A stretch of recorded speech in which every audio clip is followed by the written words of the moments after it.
Okay, episode 2. We're picking up right where I was at the end of episode 1. In the last episode, we discovered that there was plenty of oil in the engine, despite my initial thoughts of there not being any since it didn't leak. Number 2, then we rotated the engine, and it rotated quite nicely. Now, we've discovered a few things, and I'm going to show you those. So, 41 millimeter socket rotates the engine. This is the timing belt tensioner. We realized there was just loads of slop. You can see here, because we're not actually tight yet, loads of slop in that timing belt. I didn't rotate it too much. We didn't seem to skip any time on the cams or anything like that, because it was under enough tension, but not nearly enough. So you can see that when I do this and apply some actual push, it really pushes up against the belt, and there's a spring-loaded system that applies tension there and pulls it out of the rest of the belt as the engine turns. Now, you don't probably want this thing pulled and maxed out, because the point of this thing being sprung is so that it can absorb shocks throughout the drivetrain and wiggles and whatnot. So, we'll probably go about halfway through the sprung area and then tighten the lock bolt that's also under here.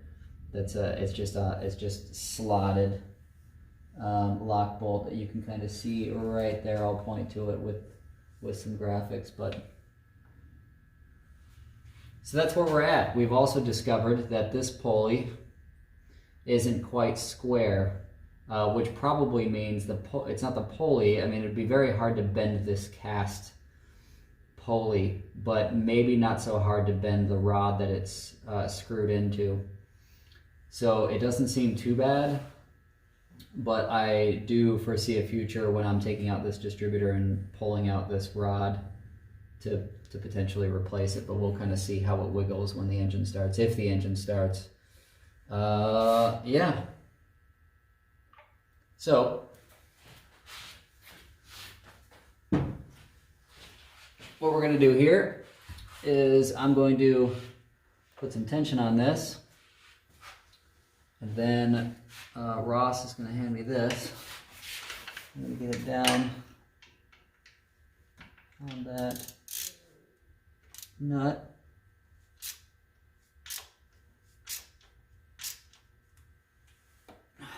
Tighten it up. And then probably tighten the other screw at the point of rotation. The other nut, rather.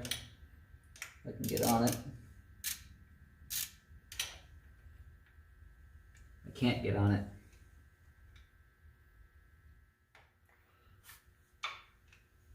It's almost like it changed sizes. That happens a lot on the vehicles that we work on. It's a regular occurrence. And it's not only because we put some sort of leftover bolt back in place. This car is going to have many leftover bolts. All right, we got that tight.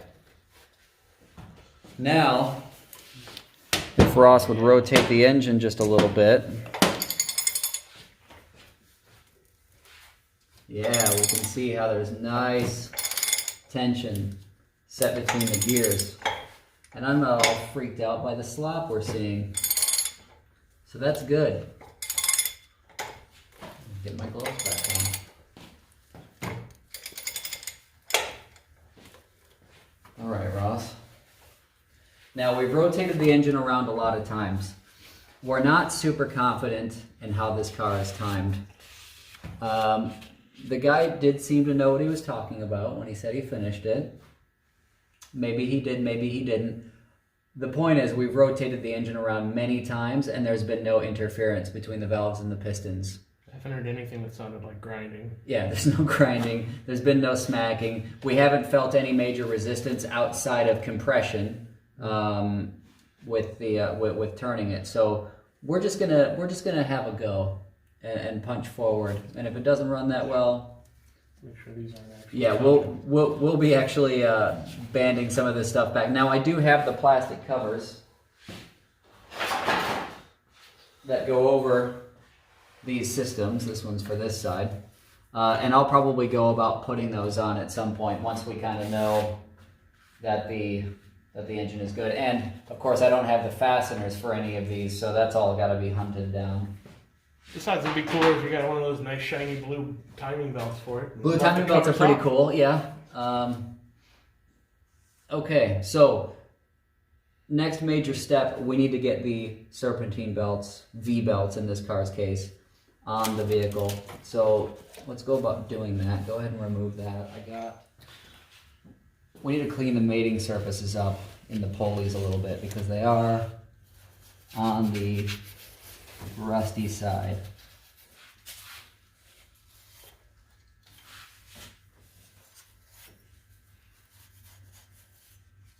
That's just texture for V-belts. It's grip. Yeah. Okay, so what would be nice here is if this fit on this, which I should take the, ooh, it might actually fit on there. Alternator bracket, that is what one might consider unobtainium in the Busso engine Alfa Romeo world, because it is a bear to find. Nobody produces it. I don't think used warehouses think to even list it as a part that's available. I had to call a place specifically and say, I need this. And they went out and took it off of an engine for me, which was very kind of them. This goes on here like this. This little nut goes on here like this. It does fit. Good. Maybe a little lube. Maybe, probably. A little lubey for that. Okay. You don't want a washer? Probably gonna need one for the alternator side at least. Put a washer on it. I'm gonna grab a little spritz. If you know my channel, the few videos I've posted, PB Blaster is something I speak of. It is a miracle fluid. Ross, you almost dumped it everywhere, didn't you? No, just took off the lid basically. Oh. Was that on purpose? No, it was more of a happy accident. Oh. They made little hanging tabs right in the way, and they acted like a lever. I see. So then I think we do a little nut and bolt combination. Probably bigger than that one. Yep. Long boy. I meant bigger around. Bigger around? You don't want a lot of slop in that. No, you don't want any slop in it. I don't know what I was thinking. Yeah. That looks a lot better. Metric for days. Alright. And it's not sticking through too far in the travel. Like it's not going to hit anything. Intention. You can't really see down there. Oh, No. plenty. Yeah, we got nice, good clearance. I'll probably put a washer on each side of that bad boy. Ah, no, look at... I love Centerline. They're just fantastic. So... Oh no, it just called them all accessory drive belt. Never mind. Never mind, I don't like them that much. I retract my previous statement. So we need to find out which one of these belts goes to the alternator, and that means bringing up the Googles on phone number 2. Ow. Well, viewers, we are back. What we're gonna do here is play this guessing game about what belt goes where. Lift the alternator up. You just barely get it over it? No, pretty easy actually. Oh. Don't run out of tension, do we? No, Okay. That's quite good. That seems to be fine.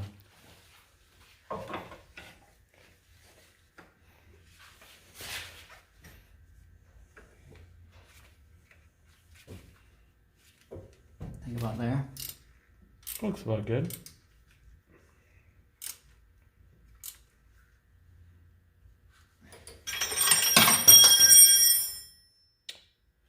Perfect.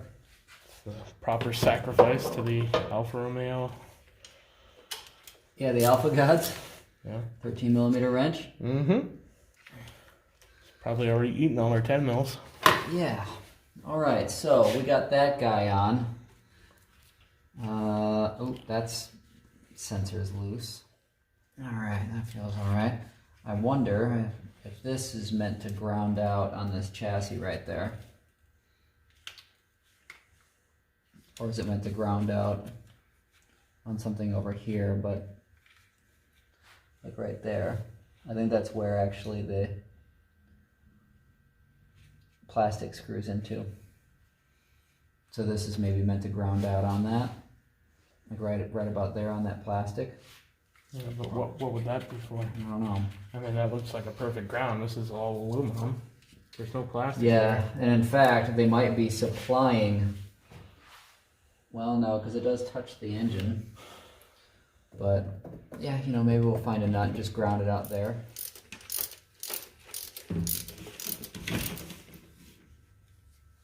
Okay, well, we ground that out. We'll kind of see what happens. Now we do have this wire here that's coming off here that seems to want to plug into this sensor, but it's got completely the wrong fitting on it.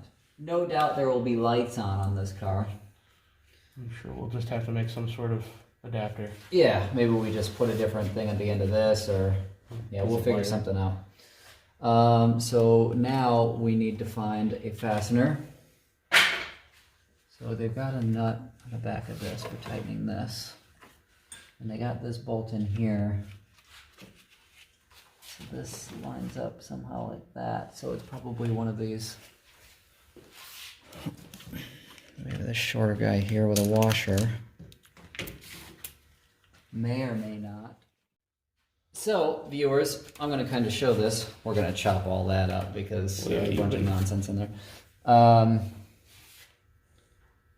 What happened here?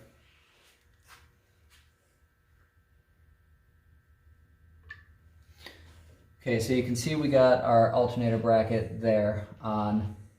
That was pretty simple, just some new fasteners and, you know, pry on the alternator a bit and tighten the bolts. The power steering pump was a little bit of a different story. They have a slotted adjustment back here, and then this thing hard mounts to this bracket here. Now what the people that took this apart last time didn't realize is that there's a slot adjustment here and a slot adjustment here. So you're not supposed to take out these two bolts. You're supposed to loosen this one and loosen these two and loosen that back one, and the thing will move around and pivot and do what you want to do. So yeah, now really all we need to do is get these two tight, do a little bit of prying to get this belt tight and these slots, prying this upwards basically to tighten the belt, tighten the bolts, and we have belts again. That thing's going bye-bye, not bothering with it at all. Neither of the belts that we ordered even fitted anyway. So, getting there.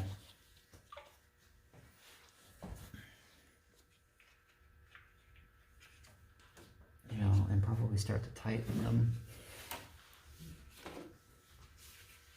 Oh, it's maybe the 13.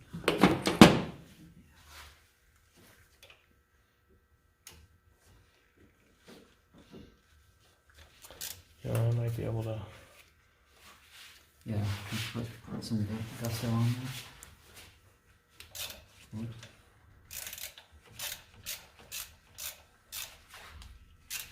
People have a really good view of my arm. Muscles. Good view of that strength.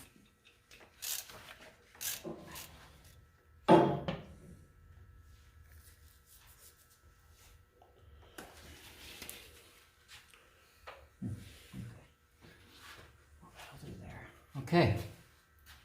Serpentine belts. V-belts. V-belts.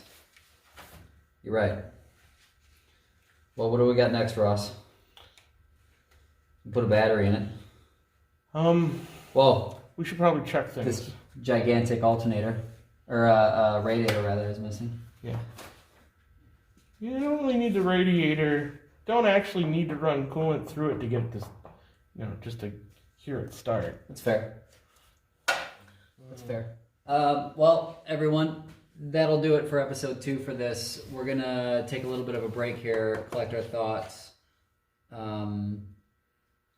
drink something, and we'll see you for episode 3.